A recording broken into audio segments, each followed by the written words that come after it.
Madam Clerk, please take the roll. Representative Baum. Camper. Cochran. Faison. Garrett. Hawk. Hazelwood. Hicks of Washington. Love. Moon. Whitson. Williams. Shaw. Chairman, you have a quorum. Thank you. All right, I'd like to call the Finance and Ways and Means Subcommittee to order for March 20th, 2024. Are there any announcements or personal orders? Hearing none and seeing none, we have a total of 38 bills on our calendar today, and we will begin with item number one. Item number one on our calendar is going to be House Bill 2089 by Deputy Speaker Johnson. You have a motion and a second. And it looks like, sir, you have an amendment drafting code 014480. Is that correct? That is correct. Okay, we have a motion and a second on the amendment. You have a motion and a second. Do you want to describe the amendment, or do you want to get the amendment on and describe the bill as a whole? As a whole. Okay. All right, any discussion on the amendment?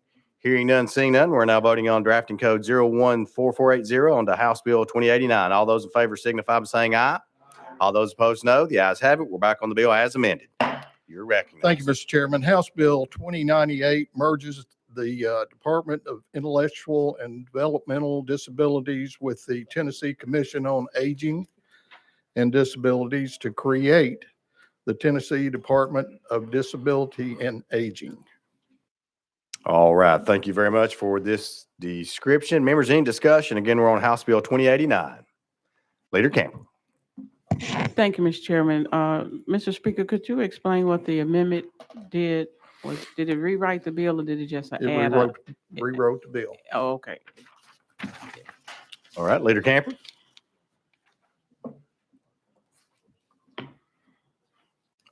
Leader Camper. Oh, thank you, Mr. Chairman. No, thank you, Deputy Speaker. All right. Okay. Thank you. All right, further discussion. Again, we're on House Bill 2089.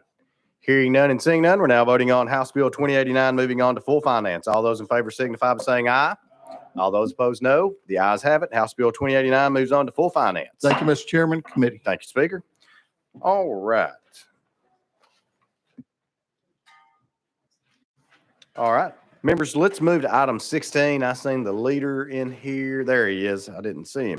Item number 16 on your calendar is going to be House Bill 1684 by Leader Lambert. You have a motion and a second. You are recognized, sir. Thank you, Mr. Chairman. This just sets a revolving loan fund for natural disasters and hopefully the prevention thereof. All right. Thank you very much for this description. Members, any discussion? Hearing none and seeing none, we're now voting on House Bill 1684, moving on to full finance. All those in favor signify by saying aye. All those opposed, no. The ayes have it. House Bill 1684 moves on to full finance. Thank you, Mr. Chairman. I wish all the other committees were as kind to me as y'all are. Thank you very much, sir. Thank you, Leader. Okay, we'll go back to that. All right, item number 2 on our calendar is going to be House Bill 2174 by Representative Alexander. I have a request here to roll House Bill 2174 1 week. So without objection, House Bill 2174 rolled 1 week. Okay, that brings us to item number 3 on our calendar. Item number 3 on our calendar is going to be House Bill 1887 by Chairman Boyd. You have a motion and a second. Sir, you're recognized for a brief description. Thank you, Mr. Chairman, committee members. House Bill 1887 makes a couple of changes to state law with regard to Tennessee National Guardsmen and their reemployment rights if they are mobilized under state orders. And it also makes some changes to how they are paid out under the workers' compensation program. Mr. Chairman, I can go into a lot of detail, or you can take my word for it. Okay. Members, you've heard the description of House Bill 1887. Any discussion? Chairman Williams. Thank you, Captain Boyd. Wanted to thank you for this bill. I think it's really important for us to take care of those guardsmen. I know that they have volunteered for state service, and sometimes their pay differs, and this would allow them to do that. And particularly, sometimes they do get hurt too, and this is going to make sure that we take care of them as it relates to workers' comp claims. So I appreciate you bringing the bill. Thank you, Chairman Boyd. Thank you, Chairman Williams. No true words have ever spoken about a bill. I appreciate that. All right, further discussion. Again, we're on House Bill 1887. Hearing none and seeing none. We're now voting on House Bill 1887, moving on to full finance. All those in favor signify by saying aye. All those opposed, no. The ayes have it. House Bill 1887 moves on to full finance. Thank you, Chairman. Committee. Thank you, Chairman. Item number 4 on our calendar is going to be House Bill 2682 by Chairman Doggett. Do we have a motion and a second? You have a motion and a second. And Chairman Doggett, you're recognized on House Bill 2682 for a brief description, sir. Thank you, Mr. Chairman. If I may take a personal privilege before I begin. Yes, sir, the presentation. absolutely. I've got with me a shadow today, Miss Cheyenne, sitting down here on the front row. She's from very good. Morristown, Tennessee. All right, Rick let's Eldridge welcome her. district. But I'll jump right in. 2682, this is a return to work provision. Last year, the General Assembly allocated dollars to help with putting SRO, school resource officers, in every school, public school across this state. As of today, we're still somewhere just shy of 600 that still have vacancies. And so this is an innovative way to help fill those gaps with seasoned officers. If a member of the law enforcement community has retired, they can return to work with 100% salary, 100% of their retirement, and this sunsets after 2 years. All right, thank you, Chairman Doggett. Members, you've heard the description of House Bill 2682. Any discussion? Hearing none and seeing none, we're now voting on House Bill 2682, moving on to full finance. All those in favor signify by saying aye. All those opposed, no. The ayes have it. House Bill 2682 moves on to full finance. Thank you, Chairman. That brings us to item number 5 on our calendars, House Bill 2683, again by Chairman Doggett. You have a motion to second. Sir, you're recognized. Thank you very much. And again, and I should have mentioned this earlier. This was, we did receive a positive recommendation from the Council on Pensions and Insurance. And this is another way to help with our local law enforcement to help get recruitment and retention, to keep those numbers up. This proposal is seeking to give local governments the option to adopt a supplemental enhancement. And this will be a hazard duty retirement benefit for local law enforcement, correctional officers, and firefighters. All right, thank you very much for this description. Members, any discussion? Again, we're on House Bill 2683. Hearing none and seeing none, we're now voting on House Bill 2683, moving on to full finance. All those in favor signify by saying aye. All those opposed, no. The ayes do have it. House Bill 2683 moves on to full finance. Okay, brings us to item number 6 on our calendar. Item number 6 is going to be House Bill 2696, again by Chairman Doggett. You have a motion, a second. You're recognized for a brief description. Thank you very much, Mr. Chairman. If a person right now is released with conditions of bond or bail set on them, and they violate one of these conditions, there's no, they cannot be arrested for violating those, except for domestic violence. That's the only one that they can be arrested on, for violating those conditions of bond. And this bill seeks to remedy that by allowing a new violation of that bond to be a Class A misdemeanor. It also permits officers to arrest that individual for violating their bond condition as a new criminal offense. And upon arrest for this new offense, this bill also gives judges the discretion to revoke the bond on that original offense. All right. Thank you, Chairman Doggett, for this description. Members, any discussion again on House Bill 2696? Representative Love. Thank you, Chairman. To the sponsor, just so I'm clear, this piece of legislation would say that any violation of bond would then be a misdemeanor, or help me understand that? Chairman Doggett. Thank you. Thank you for the question. So if conditions of bond or bail were set at the time that someone was released, and they're given a list of conditions, things that they cannot do while they are out on bail, if they violate those, it would be an A misdemeanor, and they could be charged with such. And then ultimately the judge could say they could revoke the bond that was set on the original offense. Representative Love. And then did you say that it would also then be a new offense because of the misdemeanor? Chairman Doggett. Yes, it creates a new offense because they were to violate that. Violating the conditions of the bond would be a new offense. Representative Love. Okay, that's fine. Thank you. Thank you, Chairman. All right, thank you. Further discussion. Again, we are on House Bill 2696. Hearing none and seeing none, House Bill 2696 does have a cost associated with it, so we will have to place it behind the budget and consider it at a later date. So without objection, House Bill 2696 goes behind the budget. Thank you all. Chairman, thank you very much. All right, that brings us to item number 7 on our calendar. Item number 7 is going to be House Bill 2523 by Chairman Grills. I do not see the chairman, so without objection, we will roll House Bill 2523 to the Hill. So moved. Item number 8 on our calendar is going to be House Bill 1636 by Chairman Haston.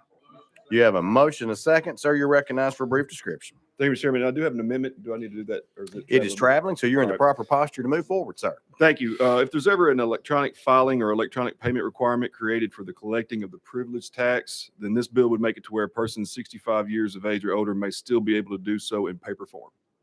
With that, I'll be glad to answer any questions. All right, Chairman Haston, thank you very much. And Chairman Haston, let me just make sure you mentioned an amendment. And looking here, there is not an amendment that's traveling with this bill, so I'm not sure. Okay, it may have already been put on Okay. previously. Yeah. All right, members, you've heard the description of House Bill 1636. Any discussion? Hearing none and seeing none. We're now voting on House Bill 1636, moving on to full finance. All those in favor signify by saying aye.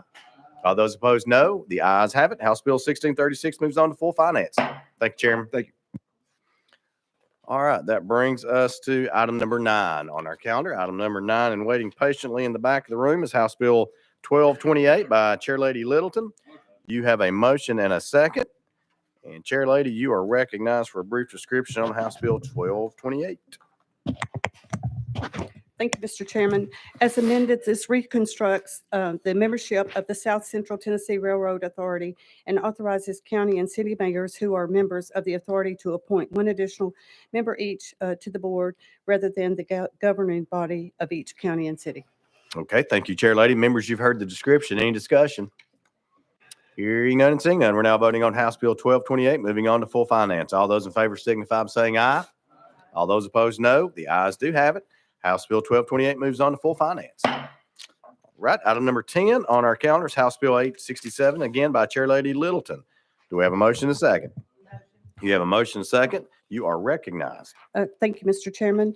I do have someone that would like to speak on this. Do you want to do that before I kind of? Why don't you go ahead and describe the bill, and then we'll go out of session if Absolutely. that's the will of the committee, and we'll hear from our Okay. witnesses. Okay, so this legislation would encourage luxury motor coaches to expand routes across our state and is narrowly tailored to apply only to those motor coaches providing transportation between cities 100 miles or more one way.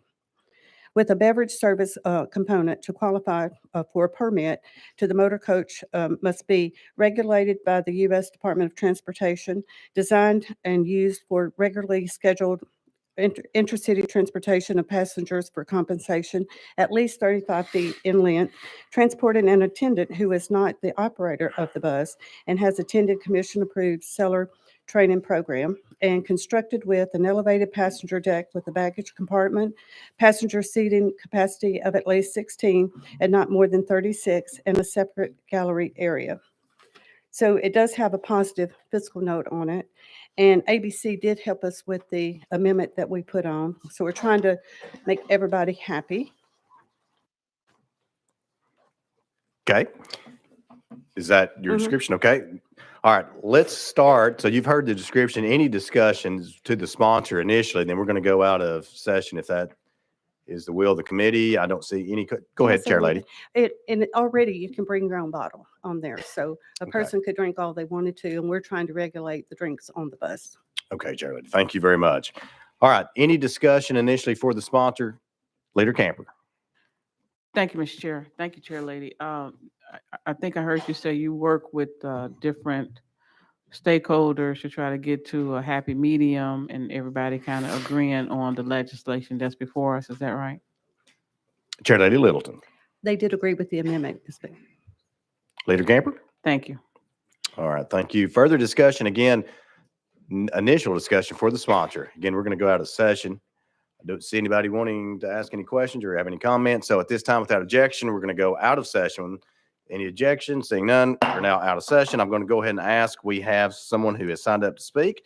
Looks like it is Alex Danza. If he would like to make his way up, and sir, if you'll just come up to the table, and if you will just state your name, you have 3 minutes to make your presentation. Thank you, sir. Thank you, Chairman. My name is Alex Danza. I am founder and CEO of a company called Von Lane. This bill will level the playing field for companies like mine to compete fairly against planes, trains, and boats. Scheduled intercity motor coach service can provide a valuable service to the state by taking motorists off the highway and offering Tennesseans an efficient way to get between cities such as Nashville, Memphis, Chattanooga, and Knoxville. My company currently offers daily service between Nashville and Atlanta and Nashville and Memphis, offering approximately 80 departures a week. Companies such as mine can today allow passengers to BYOB. We are here today in support of this bill because we and our crew members prefer to be empowered by a TABC license so that we and not the passengers have control of their consumption. Almost 6 years ago, our company led a charge to pass similar legislation in the state of Texas. Our Texas ABC license, coupled with company policies, now allows us to limit passenger alcoholic intake. If granted a Tennessee license, we would again implement strict company policy, for example, limiting sales to 3 or 4 drinks per passenger on a Nashville-Memphis trip. As you will see in the bill, this legislation requires the passenger bus company to employ a service attendant who has a TABC service permit aboard every trip. I can report across 20 million miles and over 7 years of alcoholic beverage service by our attendants, I am proud that in Texas, there's never been one enforcement case against our company. I have recently spoken to both the Texas chairman and executive director of their ABC, and each of them called their support of our bill a no-brainer. The bill is well written and levels the playing field while providing Tennessee with a defensible position against other types of ground transportation or transportainment providers who may desire a license in the future. The stringent qualifications outlined in the bill are not to be underestimated. This bill should pass and stand as the state's answer. We passed the bill already, go qualify under that. The reality is that companies attempting to qualify for a license under this bill would have to radically change their business model. First and foremost, the bill requires companies to travel a minimum of 100 miles one way. Companies will also be required of a federal DOT number, be regulated by the Federal Motor Carrier Safety Administration. With this DOT number comes expensive minimum insurance requirements, pre-hiring drug and alcohol screening programs, a random drunk and alcohol testing program, audits by the DOT, manager training, stringent driver hiring recommendations, requirements, and more. It isn't cheap or easy. Finally, applicants will be required to make large investments in their vehicles to satisfy the requirement to have a galley aboard. Any vehicle used by an applicant will need to have a raised cabin above a luggage bay, and vehicles are required to be a minimum of 45 feet long, which is in essence a full-size $500,000 motor coach. Happy to answer any questions. All right. Thank you, Mr. Danza. All right. Anyone have any questions for our guest? Representative Hall. Thank you, Mr. Chairman, and thank you. This is the first time I've really taken a dive into this legislation. I appreciate it. Tell me about the current regulations on restrooms on the buses. We have a full-size restroom on every coach. Per DOT regulations, passengers must remain seated unless they are briefly getting up to use the restroom. Okay. You mentioned as well a current trip from Nashville to Atlanta. Do you envision, is this something that you would offer alcohol on the Tennessee road, and when you get to Atlanta border, you stop selling, or is that one of the routes that would not serve alcohol? Yes, sir. The sales would stop at the Tennessee border.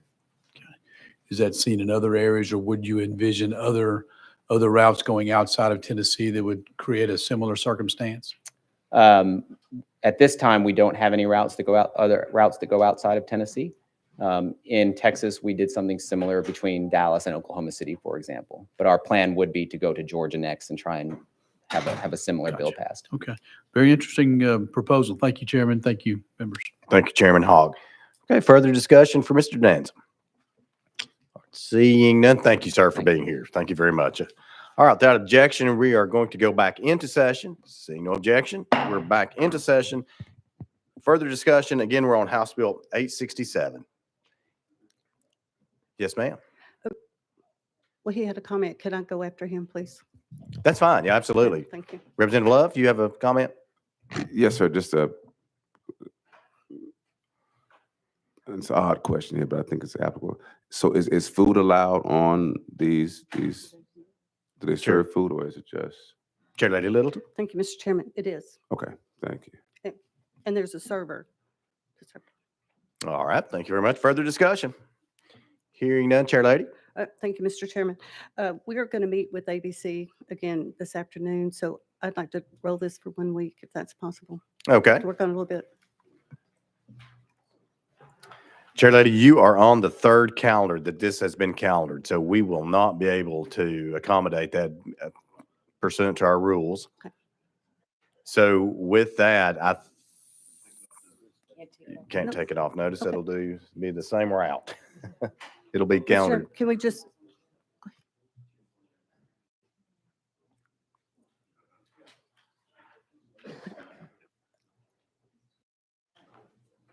Charlie, what will happen today without objection, because of the cost associated, we will place it behind the budget, but it'll be sitting there, and it'll go on a special calendar. So really, you're going to end up the same place. And so you'll be able to continue to work the bill and come up with hopefully any changes you need to make or any accommodations. So really, this is not going to affect the outcome of the bill today with what we're hopefully about to do. So further discussion again on House Bill 867. Hearing none and seeing none, due to the cost associated with it, we will have to place it behind the budget. But again, it will, because being calendared 3 times, we will need to place it on a special calendar, again, to be published with the final calendar. And again, this is all pursuant to our House rules. So without objection, House Bill 867 will go on the special calendar to be published with the final calendar. Without objection, so moved. Thank you, Chair Lady. Thank you, Mr. Chairman. Committee. All right, members, let's back up. I saw Chairman Grills. Hope you have another one. I'm sorry. Yep, you do. Pardon me.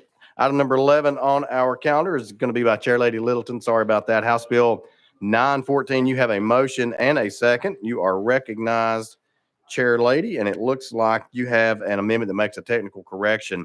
So let's go ahead and get this on. It's drafting code 017007. Is that correct? That's correct. Okay, you have a motion and a second. On the amendment, you want to just describe the amendment real briefly? It just changes the date to 24 instead of 23. Okay, thank you very much. Any discussion on the amendment? Hearing none, seeing none, we're now voting on amendment drafting code 017007 onto House Bill 914. All those in favor signify by saying aye. All those opposed, no. The ayes do have it. We're back on the bill as amended. Chair Lady, you're recognized. Thank you, Mr. Chairman. This bill as amended authorizes the court to require a condition allowing a child to remain with the parent or guardian when the child under the age of 3 has been found to be dependent and neglect and diagnosed with neonatal abstinence syndrome. Submission of documentation to the Department of Children's Services of compliance and prevention pediatric care consistent with the periodically schedule of the American Academy of Pediatrics until the child reaches 3 years of age. This is just to make sure if they go home with the parent that they are taken care of and not exposed to more drugs. And All right, Chair Lady, thank you very much.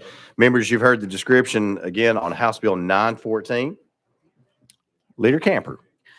Thank you, Mr. Chairman. Just want to make sure I was clear. You're saying this is based on a condition to allow the child to go home with the parent, that DCS can come in and have these visits to make sure that the child is doing well and the family is in a good posture to keep the child in the home. Chair Lady Littleton. thank you, Mr. Chairman. That's exactly right. So Okay. we do want them to be with the parents if at all possible, but sometimes they can't be. But we want to make sure that they're taken care of. I get all the death fatalities of Mhm. children, and I don't want to see any more of them on there. So Leader Camper. One other question. Thank you. Did any of this come out of your second look? it did. Commission? I'm sorry. No, you're fine. Go ahead. Yeah. Chair It Lady. did, and I should have said that because, most of my bills come from the second one. so. Mhm. Okay, good. Thank you. Thank you, Mr. Chairman. Thank you, Lady Chair. Thank you, Leader Camper. All right, members, further discussion again on House Bill 914. Hearing none and seeing none, there is a cost associated with House Bill 914, so we will have to place it behind the budget and consider it at a later date. However, since it has been calendared 3 times, we will need to place it on a special calendar to be published with our final calendar pursuant again to our House rules. So without objection, House Bill 914 goes on the special calendar to be published with the final calendar. Without objection, so moved. Thank you, Chair. Thank you, Mr. Chairman and committee, and there's always hope. That's why we're back here again. So thank you. Absolutely, absolutely. All right, members, let's go back to item number 7. Item number 7 is going to be House Bill 2523 by Chairman Grills. We have a motion and a second. Again, we're on House Bill 2523. Chairman Grills, you're recognized for a brief description, sir. Thank you, Mr. Chairman and committee. This is a local bill. This increases from $200 to $400 in monthly compensation for the board of directors of the Reelfoot Lake Regional Utility and Planning District, and also authorizes the board of directors to participate in the group medical and life insurance plans. All right, thank you, Chairman. Members, any discussion? Leader Camper. Thank you, Mr. Chairman. Representative, this is a permissive bill. Yes. Is the state not mandating that we do anything? It's local, and the local body will have to agree. Chairman Grills. Thank you, Mr. Chairman. The local body there sent me a resolution asking for this. Leader Good. Camper. Thank you. Good. Thank you. Appreciate it. All right, further discussion. Again, we're on House Bill 2523.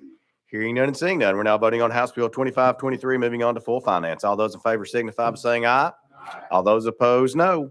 The ayes have it. House Bill 2523 moves on to full finance. Thank you so much. Thanks, Chairman. All right, members, that brings us back to item number 12. Item number 12 is going to be House Bill 1855 by Chairman Reagan. I see him sitting back there. You have a motion and a second. Sir, you're recognized for a brief description. Thank you, Mr. Chairman. This bill directs public universities to create an academic research security policy against foreign espionage. You might ask yourself, why is this necessary? Numerous reports of Chinese government stealing data and technology research is the answer. A 2019 U.S. Senate investigation revealed that China had an immense program to attract researchers in the West, the largest being the 10,000 Talents program. The FBI website reported that it incentivized members to steal foreign technologies needed to advance China's goals. It targets researchers with existing jobs at research institutions to sign contracts to forbid sharing breakthroughs with anyone except China without approval. Furthermore, in 2019, the Department of Justice reported 80% of the economic espionage cases involved China. We have a duty to our national security to protect our researchers and our research and to protect our children in the future, which is guaranteed by American technology. A brief comment on the fiscal note, if I might, Mr. Chair. Yes, sir. If you have that in front of you on the last bullet, it said, based on information from each of the locally governed institutions, that 4 of the 6 LGIs would need a new position. As an item of interest, this bill was drafted for me by the University of Tennessee, which is our premier research institution in our state, was specifically drafted not to require that. Apparently, they have a misunderstanding. Mr. Josh Warren, who was working with me from the University of Tennessee, has unfortunately been in a severe accident, has just gotten out of ICU, and I was depending on him to help me coordinate with these others. So that coordination has not taken place, but I intend to continue with that if the opportunity exists, sir, with this committee. All right, Chairman. Thank you very much for your description. Any discussion again on House Bill 1855? Hearing none and seeing none, Chairman, there is a cost associated with this bill right now. So we will, as of today, have to place it behind the budget and consider it at a later date. So without objection, you look like you're going to say something. Well, if I can, I'll, as soon as I'm able to get coordination with these other institutions, Okay. I'll provide it to you. Okay, that's fine. Do you want to take it off notice? Do you want to roll it a couple of weeks? What would you rather do? Otherwise, we're about to put it behind the budget, so it's up to you. Can I provide you the information with it behind the budget? Would that matter? Yeah, you can give it to us. That'll be fine. That's fine with me. Not a problem. All right. Members, again, we're on House Bill 1855. Any discussion? Hearing none and seeing none. Again, there's a cost associated with House Bill 1855. So without objection, we will place it behind the budget and consider it at a later date. So without objection, House Bill 1855 goes behind the budget. Thank you, Chairman. Thank you, Mr. Chairman of the committee. All right, Excuse me, members. Mr. Chair. Oh, go right ahead. Yes, I, sir. Neglected an important duty. I meant to ask you about that. Personal Go right privilege, ahead. yes. I have a shadow with me today, Miss Rebecca Shelton from my district. Please. All right, let's welcome her. Thank you, sir. Thank you very much. All right, members, we're on item number 13, House Bill 2043 by Representative Bain. I see her sitting there. We have a motion and a second. You have a motion and a second, and it looks like, let me get caught up here. Okay.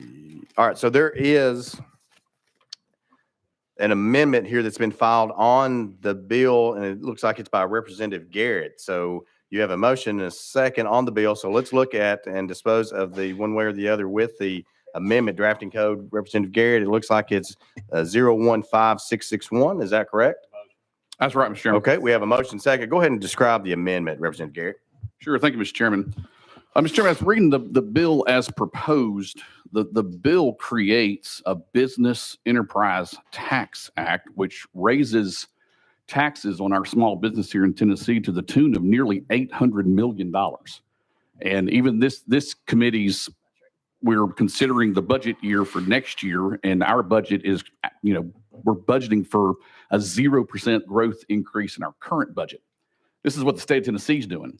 My constituents, when they learned about this particular piece of legislation, they're looking at their own budgets and creating their projections for their upcoming year, and they see this as a tax on small business, that we're creating an $800 million tax on our small businesses here in the state of Tennessee. So what my amendment does, it actually eliminates the sections of this particular piece of legislation that increases the taxes on our small businesses here in the state of Tennessee and leaves the other portion of the bill. But this amendment, I think, is very important, because now with the inflation that our country has seen from the from the Biden administration since he took over, what we're facing are real issues to even pay our household bills, and our small businesses are already under pressure from the simple inflation that's taken place over the last several years. So with that, Mr. Chairman, I hope that we can adopt this amendment so we don't burden Tennesseans further with an $800 million tax increase.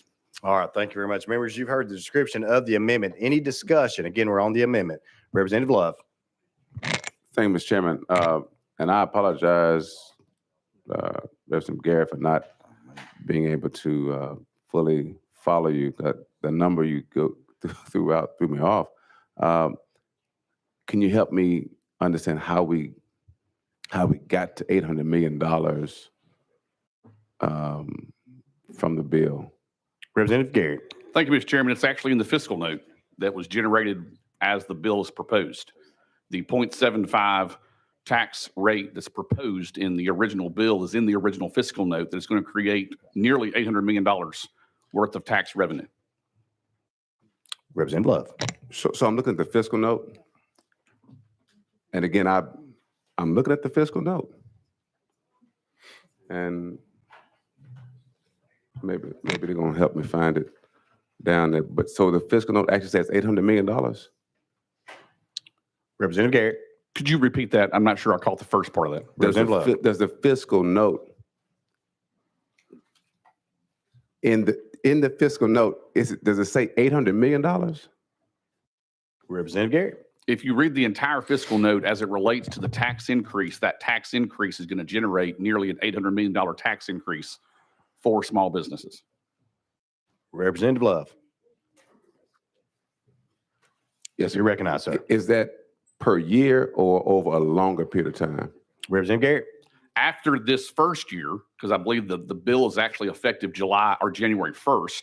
So the first year is going to be half that, but subsequent years past that, if this is passed with the 0.75 tax under the Business Enterprise Tax Act, it is projected by our fiscal review that it's going to create $800 million worth of a business tax for our businesses here in the state of Tennessee. Representative Love. Okay. Thank you, Mr. I'm going to look through this and see if I can find it, Mr. Chairman. Thank you. Leader Camper. Thank you, Mr. Chairman.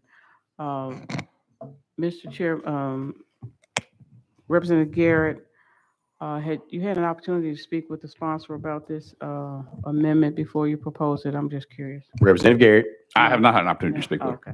All right. I didn't know if it was one that she may have considered to be friendly since the way you were approaching it. Leader Camper, that's a good, let's do this right quick. If it's all right with you, let's go to Representative Bain and you can state your comments on this amendment. Let's do that as a courtesy. Thank you, Chairman. I really appreciate it. This is the first time I've been able to present this bill, despite having it gone through GovOps. So to Representative Garrett's comment, so the business enterprise tax was instituted by the state of New Hampshire, who doesn't have an state income tax. And the reason being is it's an economically neutral tax. It does not penalize small businesses. What it is, it's an accountability mechanism for corporations in the state of Tennessee that are not paying their franchise tax, that are not paying their excise tax. This is an accountability mechanism so that they at least pay something in taxes. And so we've been meeting with fiscal review. We disagree with their assessment. Okay, so just make sure we get you on record. So with the amendment, this is your opportunity to say, do you agree or disagree with the amendment? I disagree with the amendment. Okay, thank you. Leader Camper. Okay, thank you. And thank you, Mr. Chairman, for that. I was just curious if she had an opportunity to see it. I think I heard the member talk about inflation and how maybe the Biden administration was the reason things are the way that they are. But the truth of the matter is we know that it's because of the previous president. And now we're starting to feel the effect. Well, you said don't get political, but we're getting political. Yeah, I know, So, but we're not I'm going going to leave to. it We're right gonna there, stop. Mr. Chairman. Okay. Thank you so much. Thank I you really very much. appreciate it. Thank you, Mr. Chairman. Well, Mr. Chairman, I think that because, the member hadn't had a chance to see this amendment, this is the first time looking at the amendment, and the amendment appeared to be probably gutting her bill. Mr. Chairman, I would like to move the amendment, make a motion to move the amendment to the table. All right, motion has been made. Is there a second?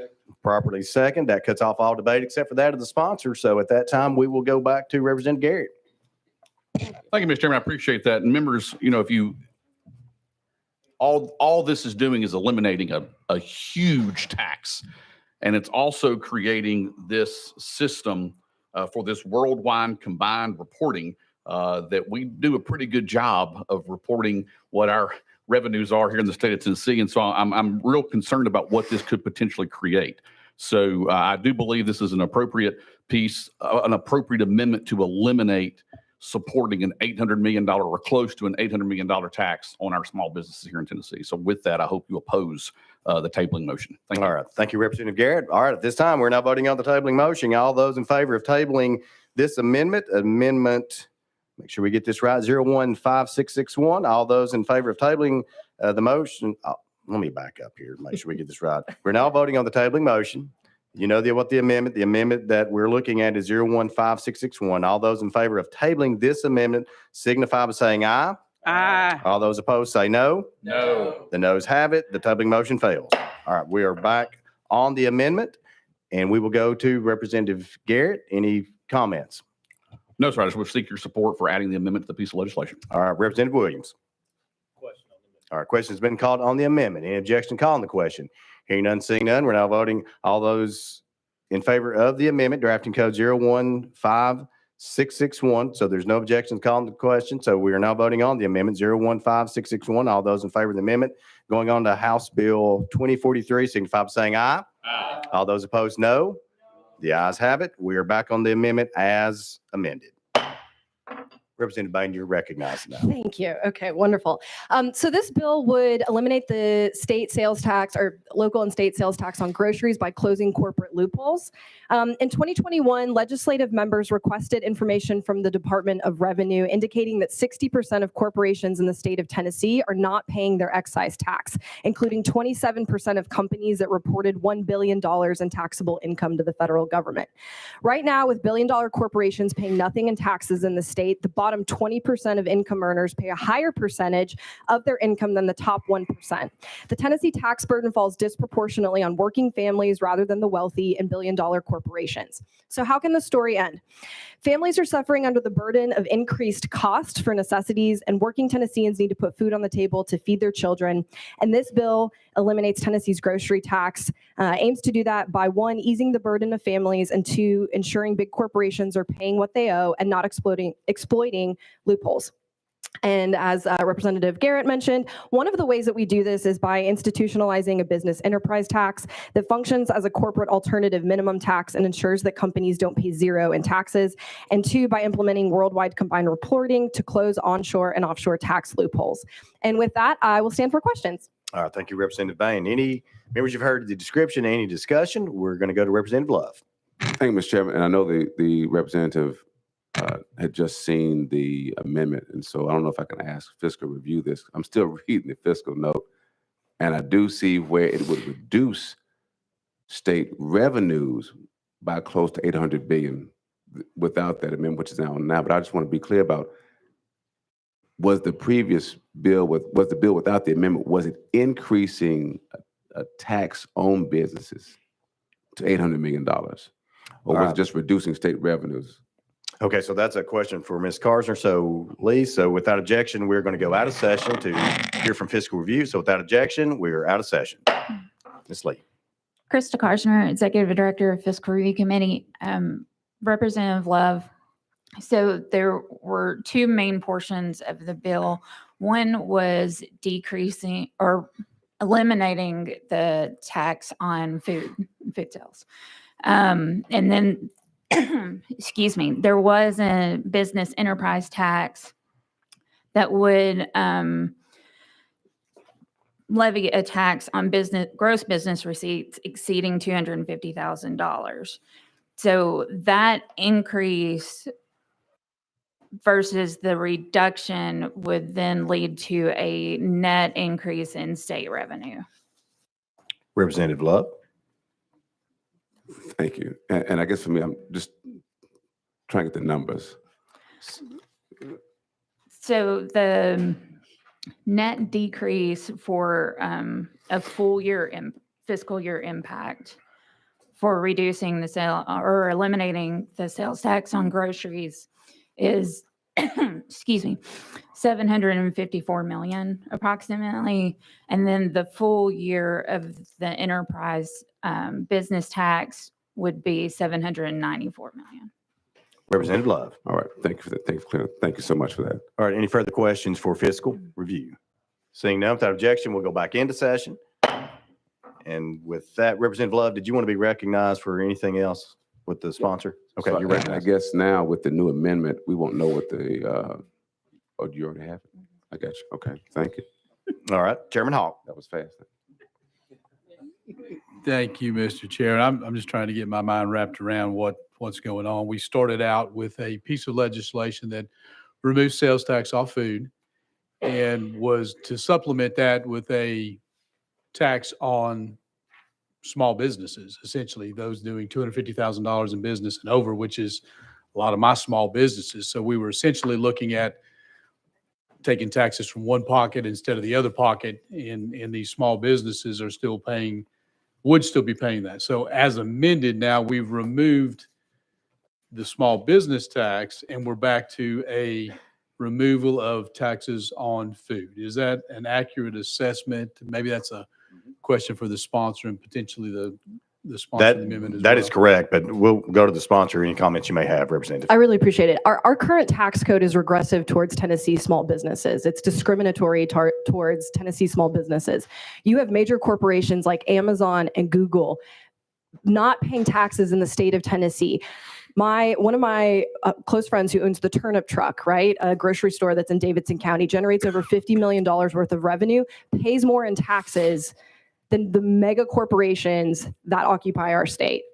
So what this does is it ensures that mega multinational corporations are not using their lobbying power to not pay taxes in our state, and implements an accountability mechanism so that they don't pay zero. Because we received a letter in 2021 from the Department of Revenue stating that 60% of corporations in the state do not pay excise taxes.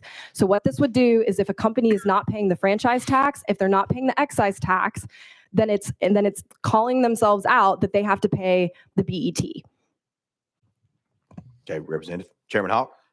Thank you. And that's off the table now, according to the amendment, that's off the table now. But the original language of the legislation did take into consideration those businesses, $250,000 or above, a 75 cent tax.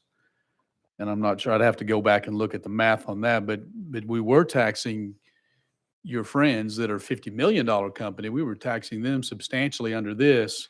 And again, it's shifting tax from one pocket to another pocket is what I'm saying.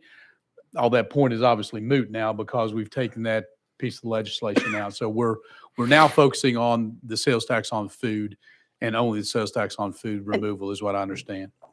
And the worldwide combined reporting piece, which if I can elucidate. So combined reporting is a way that stops multinational corporations from hiding money in accounts all across the states. A state like Texas has already implemented combined reporting, where you calculate the total revenue across the country, and then you tax the portion that's in Tennessee. Texas is already doing this. Worldwide combined reporting would then calculate the company's total global revenues and then tax the portion in Tennessee. These companies are not paying taxes in this state, and our communities desperately need this money so that it is reinvested back into our communities. All right, let's go to Chairman Williams. Thank you. Just to, of course, as Chairman Hawk said, the bill is dramatically different now. But my question is when you use the example of Turnip Truck, were they okay with the increase of their taxes on their small business in order to capture that? I mean, under your example, their taxes would go up in order to offset the loss in food tax. I just am interested in whether or not that small business was interested in getting their taxes raised based upon your original language. Representative Bank. So they are already paying the full amount. This would only apply to companies who are not paying the franchise and excise tax as an accountability mechanism for the state. Okay, thank you. Chairman Williams. All right, further discussion. Again, we're on House Bill 2043. Hearing none and seeing none, there is a cost associated with House Bill 2043, so we will have to place it behind the budget and consider it at a later date. So without objection, House Bill 2043 goes behind the budget. Thank you, Representative. Thank you, Chairman. All right, item number 14 on our counter is going to be House Bill 2532 by Representative Burkhart. We have a motion and a second. Sir, you are recognized for a brief description, and it looks like you have an amendment. And that drafting code is 015982, which rewrites the bill. Is that correct? That is correct. Okay, we have a motion and a second on the amendment. We have a motion and a second. Let's go ahead and get this amendment on, and then we'll turn it back over to the sponsor. So any discussion on the amendment? Hearing none, seeing none, we're now voting on amendment drafting code 015982 on the House Bill 2532. All those in favor signify by saying aye. All those opposed, no. The ayes do have it. We're back on the bill as amended. Representative Burkhart, you're recognized, sir. Thank you. Thank you, Chairman. As amended, this bill would enable a county fire department to be better prepared to respond to emergencies. If a county fire department has a mutual aid agreement with each of the municipalities in the county, it may cover up to 50% of the overall cost of the county fire service from the county general fund. And that is the bill. And I'll stand to answer any questions you may have. Okay, Representative Burkhart, thank you very much. Members, any discussion on the bill? You've heard the description. Hearing none, seeing none, we're now voting on House Bill 25. I'm sorry. Representative Shaw. Thank you, Mr. Chairman. Let me repeat what you said. I heard part of it, but I missed some of it, please, Ms. Sponsor. What this bill allows is for the county to fund up to 50% of the fire service in the county with using money from the general fund, which is not allowed right now. This will allow that if they have a mutual aid agreement. Representative Shaw. Is that mandatory or just by mutual agreement? No, it says it allows them to. Okay, thank you. All right, thank you very much. Members, further discussion. Again, we're on House Bill 2532. Hearing none, and Chairman Hall. Thank you. Just a quick comment more than anything. It's great that Montgomery County now realizes who does the heavy lifting there, and I appreciate the work giving Deputy Speaker Johnson a break on that. So thank you very much, Representative Burkhart. Thank you, Representative. We know who does the heavy lifting. Oh, goodness. All right. Any further discussion? Again, we're on House Bill 2532. Hearing none, seeing none. We're now voting on House Bill 2532, moving on to full finance. All those in favor signify by saying aye. All those opposed, no. The ayes do have it. House Bill 2532 moves on to full finance. Thank you, Chairman and Committee. Thank you, Representative. All right, that brings us to item number 15. Item number 15 on our calendar is House Bill 2207 by Representative Davis. You have a motion and a second. You're recognized for a brief description. Thank you, Mr. Chairman. Thank you, committee. And so I just want to make sure that the amendment that I have on that is traveling with the bill. All right, thank you. The amendment code that I have is 015304. Is that traveling? It is traveling. Okay, thank you're you, in sir. the proper posture. And that amendment essentially is from the Department of Revenue. They wanted to make sure that the definition matched their sales tax. They're part of an association, and so they have to keep that definition mutually along with the other groups that are in that association. So we wanted to make sure and do that. And then also it changed the effective date. But essentially what this legislation does is it creates a fund for menstrual products for those students that are in high school. And it will create a grant fund that is through the Department of Revenue. Currently, Tennessee taxes menstrual products as non-essential luxury goods. And this means that public assistance programs such as TANF and WIC do not cover the cost of these necessary products. And for young ladies, these products are as essential as toilet paper. This is, something that from a certain age range, you obviously have to have those. And so 1 in 4 students have stayed home from school because of lack of access to those products. Also, we have 2 out of 3 teens reporting stress due to lack of access to those products. And in the last committee, we had some folks ask a question with regard to, is there any sort of other product that we take a portion of those sales taxes and put towards another grant fund. And essentially, with the gas tax, we create a fund through with the marina, with the TWRA. And so that was enacted in FY 22 and 23. And according to the Department of Revenue, they have 4.775 was a portion for the distribution through that Wildlife Resources Fund for those that is taken from those gas taxes for marina, and then also used to help with infrastructure for those marinas. And so we're asking for a very similar sort of situation in that the products that are sold, that a portion of that sales tax from those products that are sold go to supply that grant fund so that local LEAs can draw down from that and put those products in young ladies' restrooms and locker rooms. All right. Thank you, Representative Davis. Members, you've heard the description of House Bill 2207. Any discussion? Hearing none and seeing none, there is a cost associated with House Bill 2207, so we will have to place it behind the budget and consider it at a later date. So without objection, House Bill 2207 goes behind the budget. Thank you, Chair. Thank you, Committee. Representative Davis. All right, members, that brings us to item number 17. Item number 17 on our calendar is House Bill 2051 by Representative Gant. I do not see Representative. Okay. I think Representative Faison is signed on. So we have a motion and a second on House Bill 2051. You have a motion and a second. Representative Faison, you're recognized.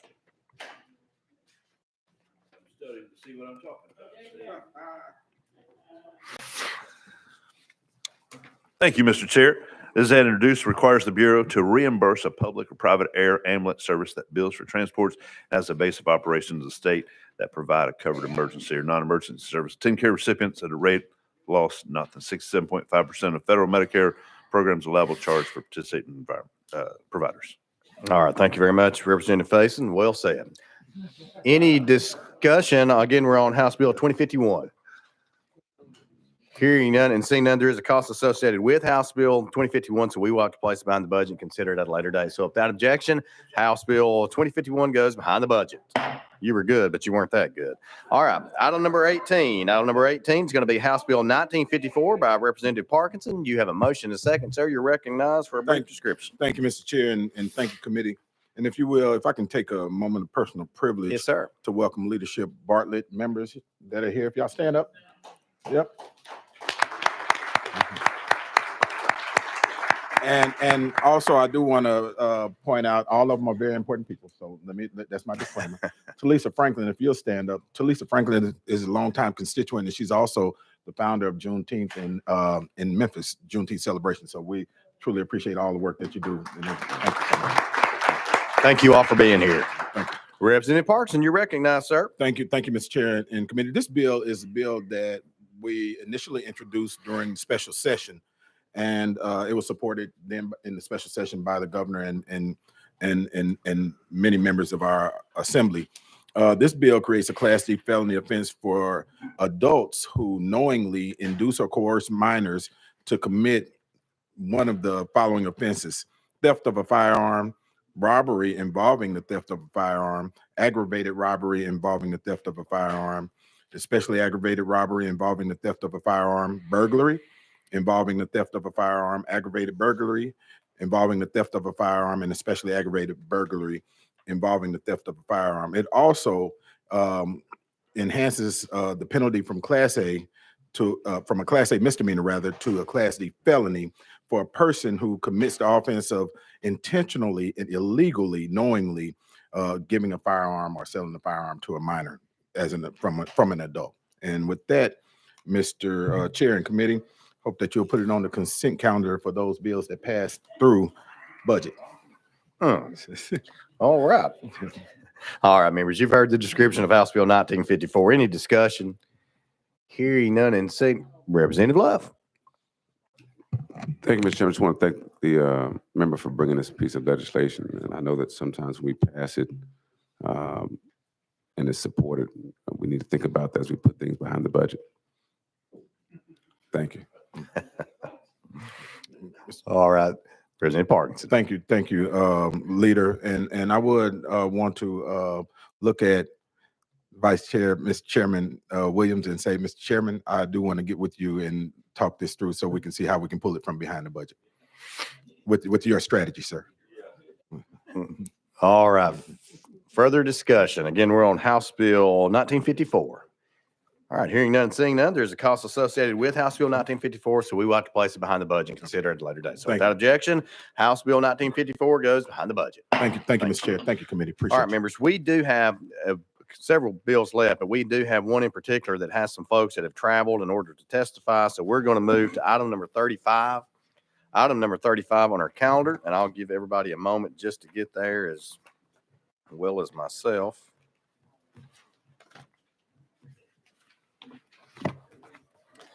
All right, members, we're on item number 35, House Bill 186 by Chairman Whitson. We have a motion and a second. We have a motion and a second.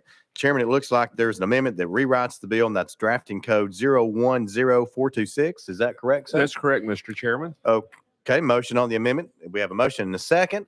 So let's go ahead and get the amendment on. Any discussion on the amendment? Hearing none and seeing none, we're now voting on drafting code 010426 on the House Bill 186. All those in favor signify by saying aye. All those opposed, no. The ayes have it. We're back on the bill as amended. Representative Whitson, you're recognized. Okay, thank you, Mr. Chairman, for the folks who traveled from East Tennessee. I have an amendment, or excuse me, this legislation creates a 2-year pilot program administered by TennCare that provides supplemental payments to hospitals and ambulatory surgical centers for the vagus nerve stimulation therapy device implanted into TennCare members. The device is implanted into the chest, connects to the left vagus nerve to send electric pulses to the brain to control seizures. It is used as a last resort treatment for those suffering from drug-resistant epilepsy. Under the bill, the healthcare provider and managed care organizations must agree that the implementation of the device is a medically necessity and as defined by our current TCA. The MCO reimbursement would continue based on negotiated rates. These supplemental payments are intended to make hospital providers whole. There are only 7 hospitals in the state that currently offer this treatment. Many patients have limited to no access to care for the implanted device because of how few hospitals offer the treatment. There are approximately 110 care patients across our state who would qualify for this vagus nerve stimulation therapy each year. The pilot program created by this legislation would provide hospitals the confidence they need to begin offering this surgery. Mr. Chairman, I have a doctor, Dr. Angel Cordell, and a set of parents, Anthony and Holly Talon, who are here to testify on behalf of this bill, if you permit, Okay. sir. Thank you, sir. All right, let's do this. Any questions for the sponsor right off the bat? I don't see any. So without objection, we're going to go out of session to hear some outside testimony. So without objection, we're out of session. All right, so I'm going to ask our witnesses if they'll come up, and please have a seat at the table here. And if you'll just state your name, any affiliation, and then you'll have 3 minutes, and you can Thank you. begin in whichever order you'd like to, and also begin when you're ready.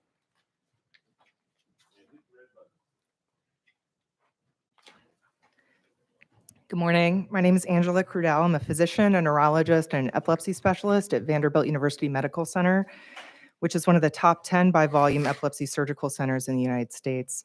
We're accredited by the National Association of Epilepsy Centers as a level 4, the highest epilepsy center.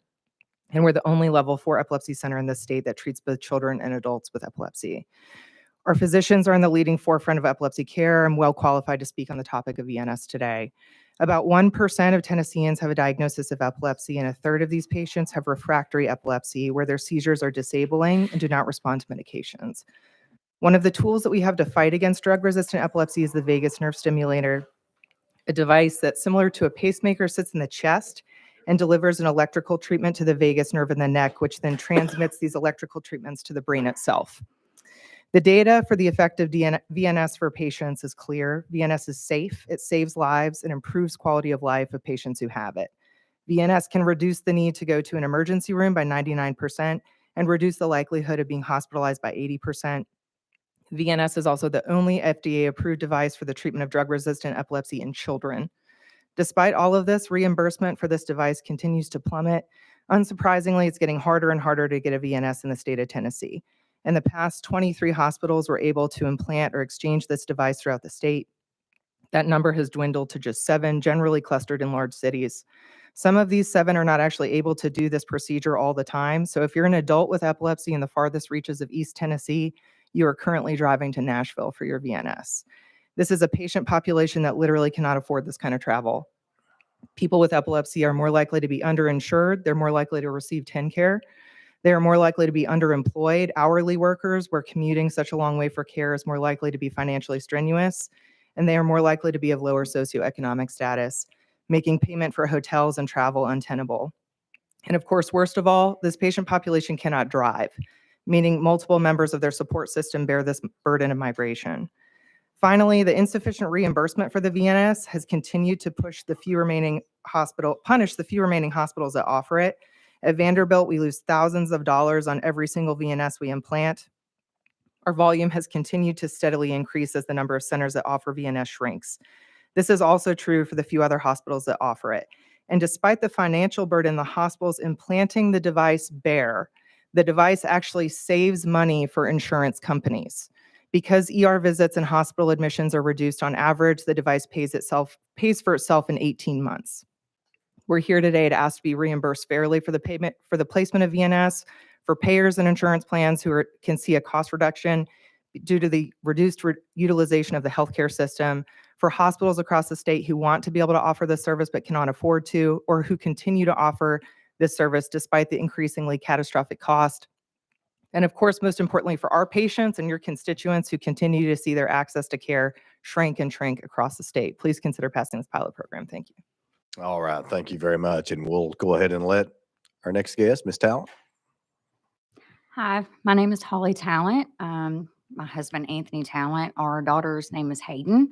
She has been a VNS patient since 2019.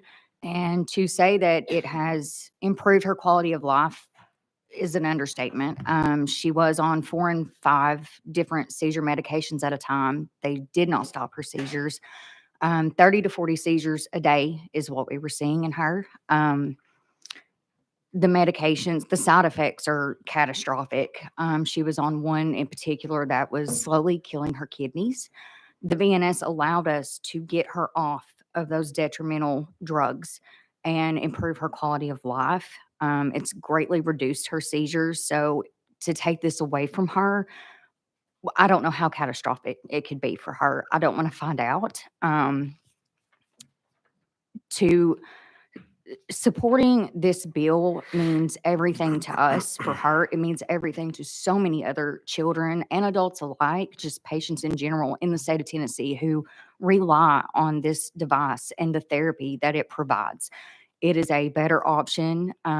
Like she said, it's cheaper in the end to fund, honestly. And it's I don't know what else to say other than it's just a better option all the way around for the health of the patients.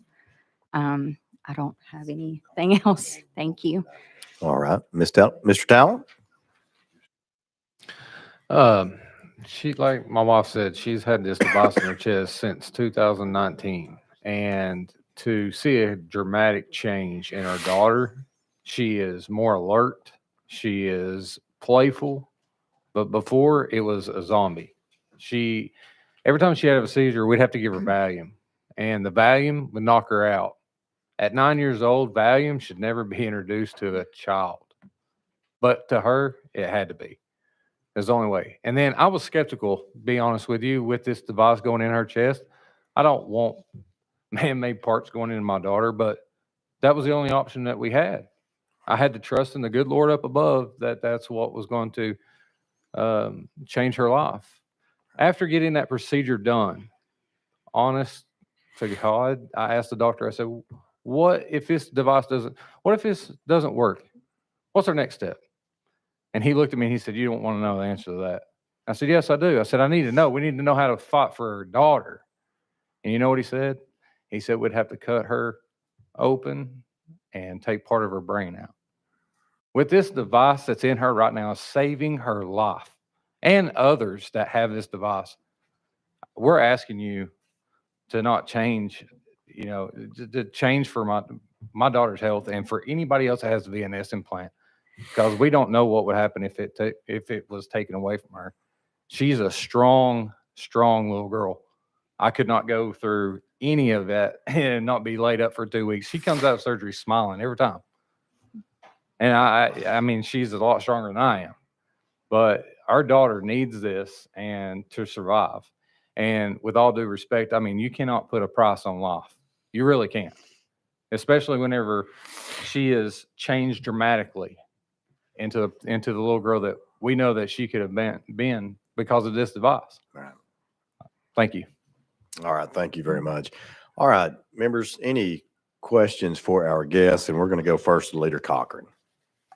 Thank you, Mr. Chairman. Just one quick follow-up for our representative from Vanderbilt. Is it your experience that most private insurance companies do reimburse fully? Ms. Crudell? It's variable across the board. It depends on the plan like anything else. The 10-care plans are significantly undercutting the value of the device. So we can't do this procedure on 10-care patients without losing, again, thousands of dollars. There are alternatives to this device that are either the same cost or more expensive, but require patients to have surgery directly on the brain itself. Leader Cochran. Thank you. And tell us one more time, I think just briefly emphasize one more time why more patients who need this, why they would, why a larger population of those patients would be on TennCare. I think that's an interesting connection that when we met about this in my office, I think connecting those dots is interesting. Tell us why it affects that population more. Ms. Crudell. So patients with epilepsy are more likely to be underinsured and underemployed and undereducated compared to the rest of the population, in part because of their disease itself and in part because of the limitations it puts on their life. Imagine being a Tennessean that cannot drive. Imagine the limitations that would have put on your life, right? So it limits employment, limitations to employment, limit availability to get insurance, and limit job opportunities. So our patients are more likely to struggle financially and thus qualify for TennCare. Leader Cochran.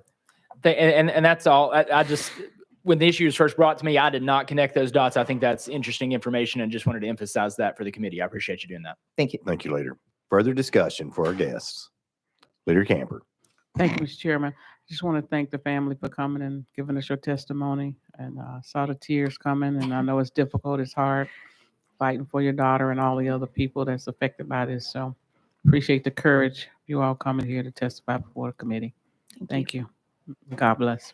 Well said, Leader Camper. Thank you. Further discussion for our guests. Seeing none, thank you all for being here. Thank you very much. Thank you for bumping us up too. Thank Appreciate you. that, Chairman. Thank you. All right, members, without objection, we will now go back into session. Seeing none, we're back in session.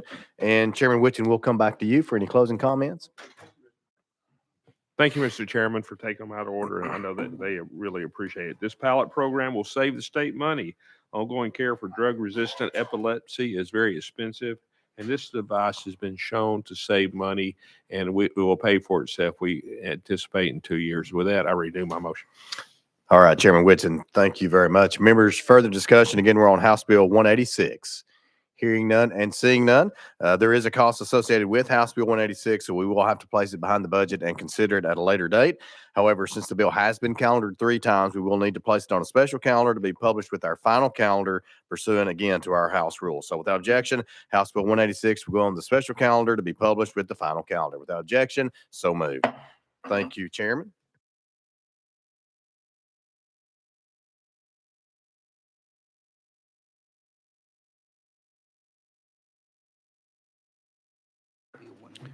All right, members, let's go. I know some members have been sitting here. We've got about 10 minutes left, and I know there's some bills that we need to get moving on because they've been held up. I don't see, is Representative Raper? I don't see Representative Raper in here. So without objection, item number 19, House Bill 2477, without objection, we're going to roll this to the Hill. Without objection, so moved. All right, that brings us to item number 20, Representative Ritchie back there. Let's go ahead and pull you up. I'm trying to accommodate Representative Stevens and Representative Slater, as well as Chairman Faison, is what we're trying to accommodate. So let's, item number 20 is going to be House Bill 1660. Again, this is Representative, hold on, Representative Ritchie, let me get on the right page here. Item number 20, members, is where we're at.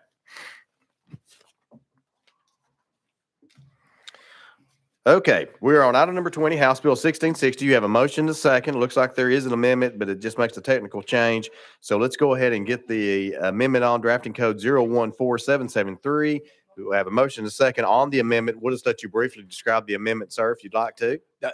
The amendment, all it does is changes the effective date to July 1st of 2025. Perfect. Okay, any discussion on the amendment?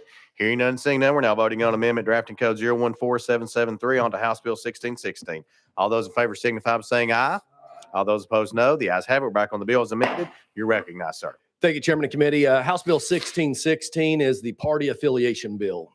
This is, the best way to say it is a permissive bill when it comes to being able to declare a major or minor party affiliation that's recognized in the state. Currently, all voters in the state of Tennessee are an unaffiliated voter. Should this bill end up becoming law, it will provide the tool or the avenue for myself to go in and declare that I want to be a Republican voter. I want to be declared as a Republican. And it also puts into place to where an individual can change their party affiliation. So if somebody wanted to be Republican and then they decide down the road, no, I want to be registered as Democrat, they can change. If you do not do anything, you remain unaffiliated and your voting process takes place just like it currently is. Nobody is automatically placed into any particular party. It would require you to physically, manually either go to the election office or go to the coordinator of elections website to declare that party affiliation. And that is what the bill does, Mr. Chairman. Okay, thank you, Representative Ritchie. Members, any discussion? Again, we're on House Bill 1660. Hearing none and seeing none, there is a cost associated with House Bill 1616, so we will have to place it behind the budget and consider it at a later date. So without objection, House Bill 1616 goes behind the budget. Thank you, Representative. All right, item number 21 on our calendar is going to be House Bill 2404 by Representative Slater. You have a motion and a second. Sir, you're recognized for a brief description. Yes, thank you. This bill involves juvenile courts. The bill is amended, modifies one point in the definition of dependency and neglect. The change in definition would underscore that dependency and neglect begins at the point a case is filed, not at the time that the case is decided. All right, thank you, Representative. Members, you've heard the description. Any discussion? Again, we're on House Bill 2404. Hearing none and seeing none, we're now voting on House Bill 2404, moving on to full finance. All those in favor signify by saying aye. All those opposed, no. The ayes do have it. House Bill 2404 moves to full finance. Thank you, Representative. Committee. Brings us to item number 22. Item number 22 on our calendar is going to be House Bill 1698 by Representative Stevens. You have a motion second, sir. You're recognized for a brief description. Thank you, Mr. Chairman. This bill requires that a juvenile who's adjudicated delinquent for the offense of threatening to commit an act of mass violence against a school or school-related activity would lose their driving privileges for 1 year as part of their punishment. All right. Thank you, Representative, for this description. Members, any discussion? Again, we're on House Bill 1698. Hearing none and seeing none, we're now moving House Bill 1698 on to full finance. All those in favor signify by saying aye. All those opposed, no. The ayes do have it. House Bill 1698 moves on to full finance. Thank you. Thank you, Representative.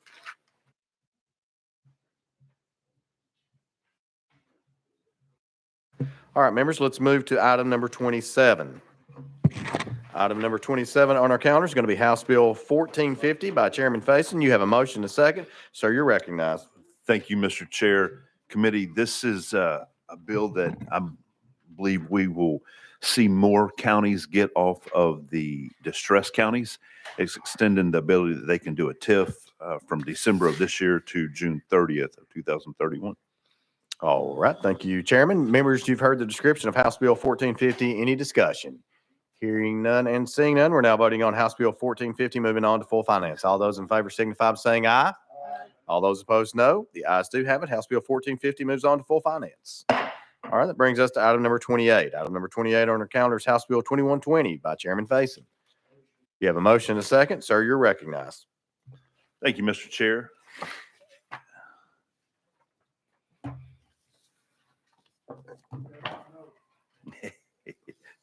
I'm getting that one out. Tick-tock. I'm getting it out. I have three bills up there. I'm trying to figure out which one. All right. Thank you. Got it. Mr. Chair, committee, this bill deals with eminent domain. In my district, we watched a condemning outfit to come in and put a strong foot forward and decide that they were going to take over some property. The locals were not pleased with that. And I started looking into it and realized that there were really no parameters on how you can condemn a piece of property and take it. And so this bill seeks to put some parameters on how property is taken. And I am looking for my notes and they're not in here, but I will get to them if you give me just a second.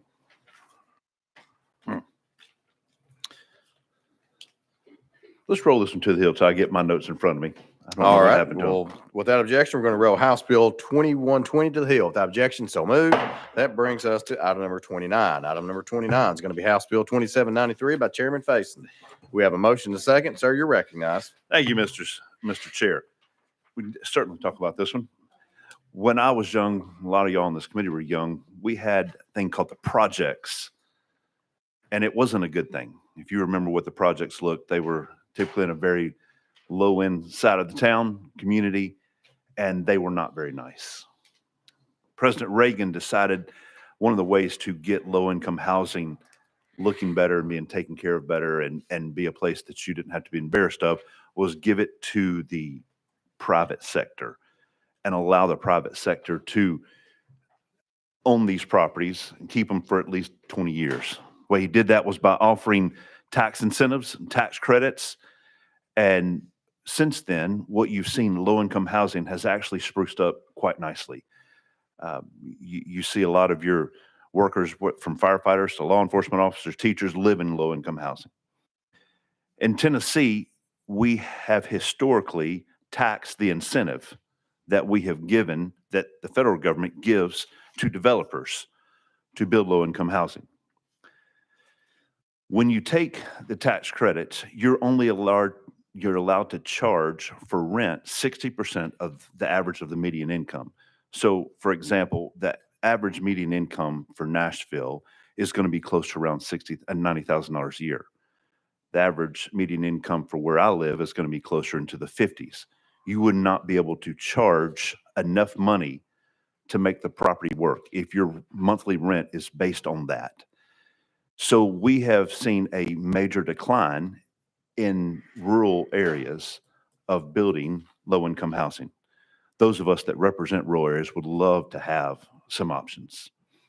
That's what this bill does. It says that you can tax fully the value of the property. As the assessor's looking at it, completely tax everything, make it equal with everything else around there and tax the property fully. This would say, don't tax the incentive. I would also add, committee, that there is no other incentive that we give out that we tax in Tennessee.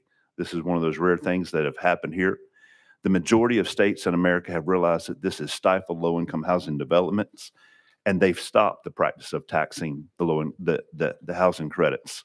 I will also say that Nashville and Memphis have caught on to this and realized that they can't get low-income housing built if those credits are taxed as a part of the entire valuation of the property. And they've done pilot projects to stop that, and it has obviously helped them. It doesn't help us where we're from in rural Tennessee, and that's what this bill does. All right, Chairman Faison, thank you very much. Members, you've heard the description of House Bill 2793. Any discussion? Hearing none and seeing none, we're now voting on House Bill 2793, moving on to full finance. All those in favor signify by saying aye. All those opposed, no. The ayes do have it. House Bill 2793 moves to full finance. All right. I see Representative Wright sitting back there. If he wants to come up, members, we're going to go to item number 23, and then this will be the last bill because we have to be out of this room right now. So, all right, item number 23 is House Bill 2128 by Representative Wright. You've got a motion and a second. You are recognized for a brief description. Thank you, Mr. Chairman, committee, for observing my presence. I thank you so much. This is a bill which would allow the issuance of an antique tag to a truck used for agricultural purposes that might be over 25 years old under certain circumstances. And with that, I'll stand for questions. All right. Thank you, Representative Wright. Members, you've heard the description of House Bill 2128. Any discussion? Hearing none and seeing none, House Bill 2128 does have a cost associated with it, so we will have to place it behind the budget and consider it at a later date. So without objection, House Bill 2128 goes behind the budget. Thank you very sir. much, Chairman. All right. Thank you, committee. All right, members, that our time is up. And so any bill that was not taken up on today's calendar will be rolled 1 week. And so anything else coming before the committee? Don't see anything. So without objection, we stand adjourned. Without objection, so moved.